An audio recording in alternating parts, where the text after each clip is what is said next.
தென்கொரியாவில் குறைந்து வரும் பிறப்பு விகிதம் குறித்து கவலையடைந்திருக்கக்கூடிய அந்நாட்டு அதிபர் யூன் சுக் யோல் மக்கள் தொகையில் நெருக்கடி நிலை ஏற்பட்டிருக்கிறதா அறிவிச்சிருக்கிறார். கடந்த நூற்றாண்டுல இந்தியா, சீனா மட்டுமில்லாம உலகின் பல்வேறு நாடுகள்ல மக்கள் தொகை வளர்ச்சி என்பது மிகப்பெரிய பிரச்சனையா இருந்துட்டு வருது.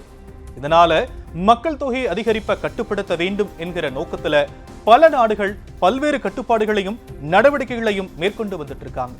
ஆனா தற்போது இந்த நிலைமை தலைகீழா மாறி இருக்குன்னு தான் சொல்லணும். தற்போதைய காலகட்டத்துல மக்கள் தொகை சரிவு ஏற்பட்டு உலகின் பல நாடுகள்ல பெரும் பிரச்சனையாகவே மாறி இருக்கு. அந்த வகையில மக்கள் தொகை சரிவுல மிகவும் பாதிக்கப்பட்ட நாடுகள்ல அதிநவீன தொழில்நுட்பம் மற்றும் பொருளாதாரம் வளர்ச்சி மிகுந்த நாடான தென்கொரியா இணைந்திருக்கு. இதுவரை இல்லாத வகையில கருவுறுதல நெருக்கடியை எதிர்கொண்டு வரும் தென்கொரியாவில மக்கள் தொகை சற்று சரிந்திருப்பதா தகவல் வெளியாகி இருக்கு. இதற்கு காரணம் என்னன்னு பார்த்தா, கடந்த 1960ஆம் ஆண்டுல மக்கள் தொகை பெருக்கத்தை கட்டுப்படுத்துவதற்காக குடும்ப கட்டுப்பாடு கொள்கையை அந்நாட்டு அரசாங்கம் அறிமுகப்படுத்தி இருந்துச்சு. அப்போ ஆரம்பிச்ச அந்த பிரச்சனை இப்போ வரைக்கும் நீடிச்சுக்கிட்டு இருப்பதா சொல்லப்படுது. காலப்போக்கில் இந்த பிரச்சனைய அரசு கண்டுகொள்ளாம இருந்து வந்த நிலையில தற்போது அதுவே பெரிய பிரச்சனையா உருவாகி இருக்கு.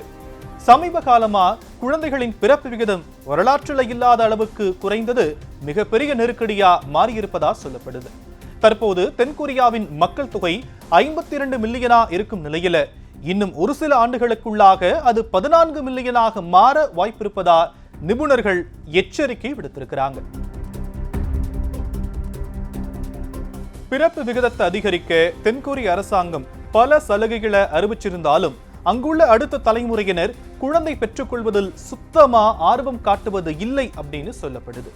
இது குறித்து ஆய்வு நடத்தப்பட்டதுல 1/3 பெண்கள் திருமணம் செஞ்சுக்க விரும்பவில்லை அப்படின்னும், வீட்டு வேலை மற்றும் குழந்தை பராமரிப்பு சுமைகள் உள்ளிட்டவைகளை காரணம் காட்டி பெண்கள் குழந்தை பெற்றுக்கொள்ள விரும்பவில்லை அப்படின்னு தெரிய வந்திருக்கு. அதனால தென்கொரிய நாடு நிச்சயம் அழிவை சந்திக்கும் அப்படின்னு நிபுணர்கள் எச்சரிக்கை விடுத்திருப்பதும் குறிப்பிடத்தக்கது.